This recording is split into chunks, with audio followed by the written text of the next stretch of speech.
TET 1 ની પરીક્ષા માટે ગુજરાતીના પાઠ્યપુસ્તકોને યાદ રાખવાની એક સરળ ટ્રીક. તો કલ હમ જાએંગે કલોલ, કલ हम जाएंगे कलोल, शोर मचाएंगे, शोर मचाएंगे और कहेंगे, शोर मचाएंगे और कहेंगे कि केक लाओ कैलाश के लिए। कल हम जाएंगे कलोल, शोर मचाएंगे और कहेंगे कि केक लाओ कैलाश के लिए। तो पहला ધોરણ 1 નું પાઠ્યપુસ્તક, એનું નામ છે કલરવ. ધોરણ 2 નું પાઠ્યપુસ્તક, એનું નામ છે કલ્લોલ.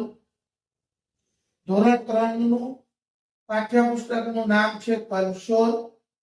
ચોથાનું છે કુહુ. પાંચમાનું છે કેકારવ અને છઠ્ઠાના પુસ્તકનું નામ છે પલાશ.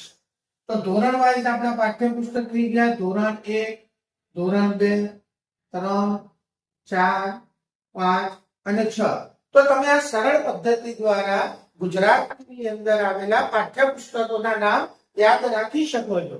જો કલ હમ જાએંગે કલોલ, शोर मचाएंगे और कहेंगे केक लाओ कैलाश के लिए. જો આટલું તમે કરી લો છો તો તમારા ગુજરાતીની અંદર 1 માર્ક પાક્કો છે.